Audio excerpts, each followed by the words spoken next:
Opa. Koe. Melina. Melina. Melina. Fia. Koe.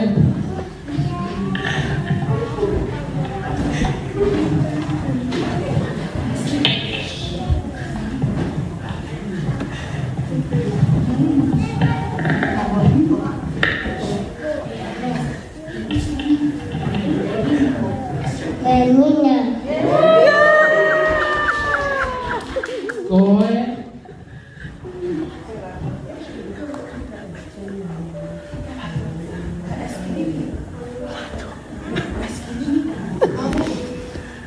Ana moko. Koe. Mga opa. Koe.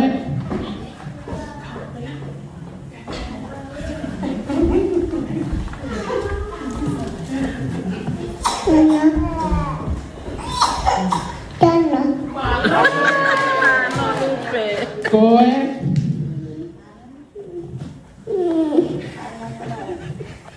Ana balala. Koe. Ana kacaki. Koe.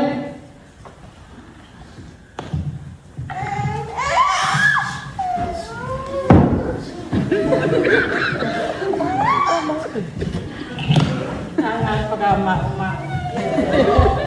O kuikai halau ke taofi ai Melina.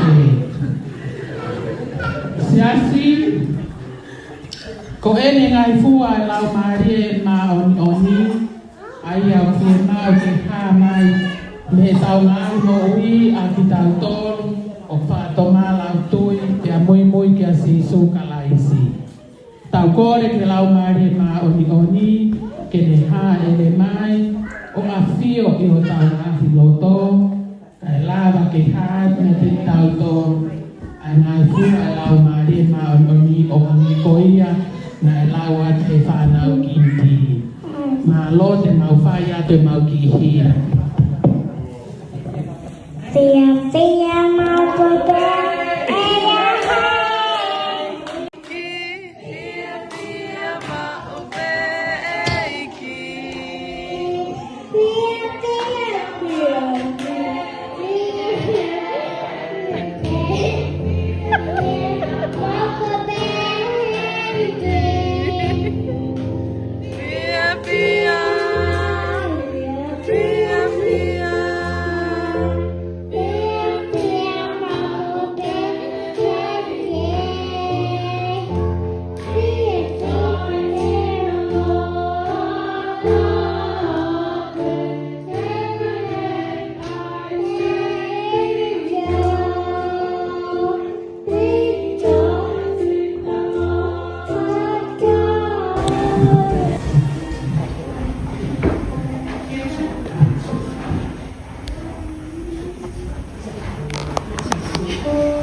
Sisu pagamo uya. Amen. Sisu pagkiman kya amen.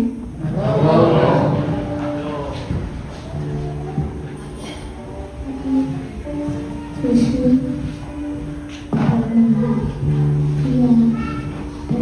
Hello Frankie. Sisu pagkiman. Sisu pagkiman.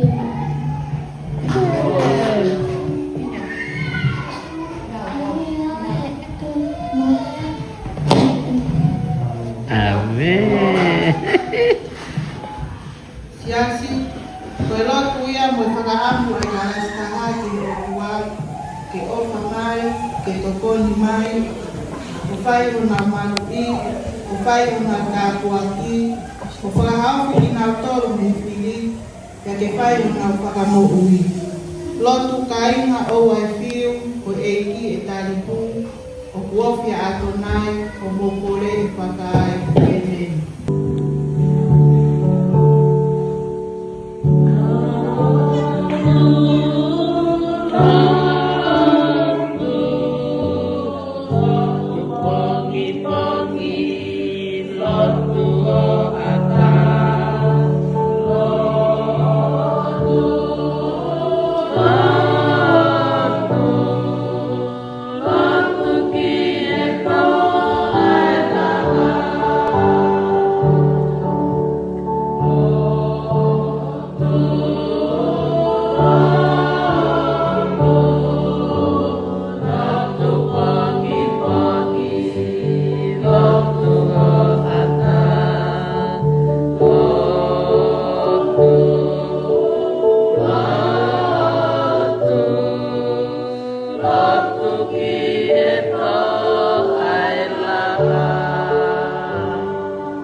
me ka tangata i to i tapu ngana tala no fua ki o tua.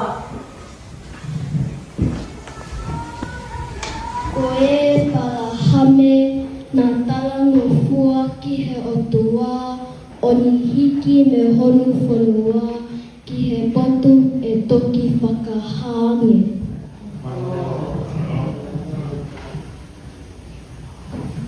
Noa na e tala no fua ki he o tua, o ni nana ai a ake. Hello, Victoria. Kolote nana tala fua ki o tua, o na hono me sotana. Kabasisa nane tututu, ane alo o tala ke whenua. Ke tumungi ai kakaisi. Hello. Ko paula na ane tala na fua i e ke kite ke o tua ai ane ave ai gospeli ki sen kaile. Hello. Ko sifa na ne tamfa ke o tua he hata ki a sisu ke sipito hono kumi e he rata ke tante i ana.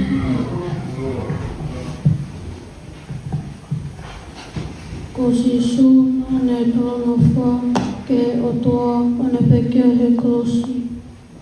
Hello, Tevita. Siasi, ke whekawia o ko mai e ka siwa me tolu, ke tautara no fua ki o tua, ne o hono whainga taa, ka tau inasi o na tāpua ki.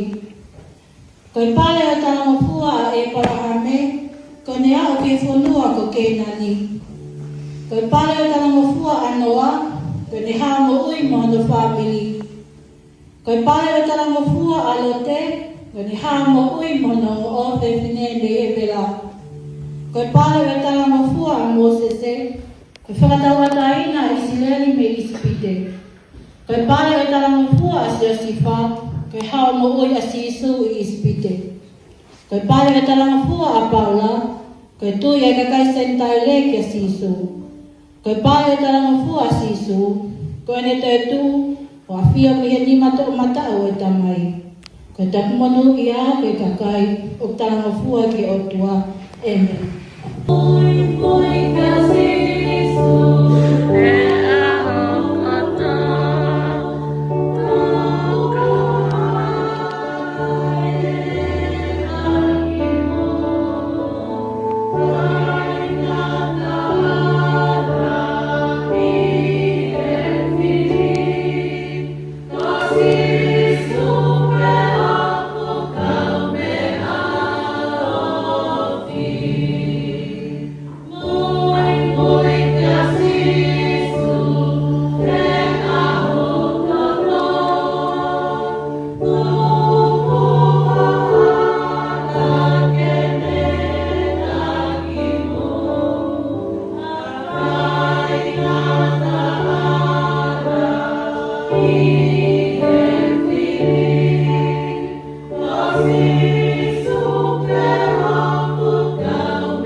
Kolute ko fifine muape, kanai ofa maoni ki e whae hono huse paniti, o le mui a te ia o lot ki o toa Isleli. Ko e seta ko e koni pesia ka ma ane o wha mawali e hono ka kai siu. O whaka haofi me he balani kovi a hawali ki whai wana o tomatei. Ko me liame ko tō whiwhine o Mosese mo Elone, na ane taki e ka whiwhine Isleli, ke nā hiwa whakawhetai ke sihoha, hili e nā kolosi he tahi kurua. Ko te pora ka whiwhini nei ui e o tua, ke ne hoko ka palawhita me whakamau mai Isleli. Ko awa ko e whiwhine mo ua rotu, nā ne rotu pe o mai e o toa e tamasi i ko Samuel. Ko le hapi ko e whiwhine whe auki, a naa ne fufu ai a ongo tarata, a Ae alo ki asiasi, ae whunoa ko ke nani. O ne hawa I o hono family me he whakaaoha. Alo. Ko me koe whae a siso, koe whawhine ka o nai whi e o tua ke o I mai ai o whakamoru o mai. Siasi, whakawhetai hena e iai haka whiwhine I he tahi tapu. Na e mea ngawe aki e he atua ke whai hono whinangalo I mamani I he kuanga taki taha na anau iai. Ko e tauno tuia e ka whiwhine, ke pehe a hono whia mea ngawe aki ki tautau, e he atua ke whai hono whinangalo I mamani I he kuanga kua kowi pehe whau. Amen.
Tata mo e klase o tō, ke mawhai atu hare soni, te kawaki mo e korosi.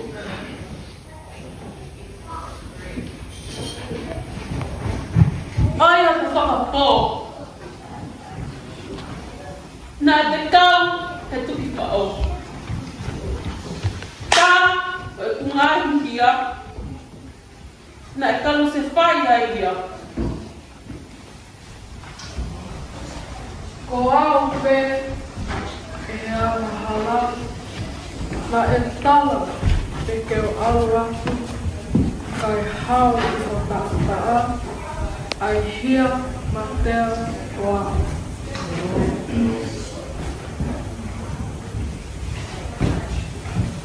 Si tō tā maki au, e mau I whēha u ki hana. Ko hanga hake, si soki kai pai, si o te kia e ngā kore. Sisu! Ko tata! Ho mate mai ala hala. Ho ki tak weke whai, asti na ngawa e tamai. Toki mene te kofu aki, o ko whakamawa mamani. Te toki kofu kua maka, o pure e aha. Oi nei toto ne mahua, ke palutu ai e mama ngahara. Oi nei alohe o tua, hata whai to o no ngai ka. Eiki, o wengi o ngahara, o kōhu atu mapunou. Fufulu au o tata, te au hine inani te sino. Siasi, Ko enia e talalonga kukai. Aia nana mo ua e alahala. Kai whakawhetai. He rototo na e tawhe e punga kolosi. Na e whai ai hona whakamaa. Whakahaupi. Whakamoui. O ki kai a ngahala e fulahi. Me ta tau sisu mone whakamole mole. Neo ngai kilo e tau kia. Kana e kai tene kalusifai ki tātou. Ok, tumutaan e tātaa. Hau kia sisu. Hau kia sisu. Mone whakamaa. Ko e polosi. Ko e pole pole.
John 3:16.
Bagi mau sahabat yang keris ia, bukanlah ia.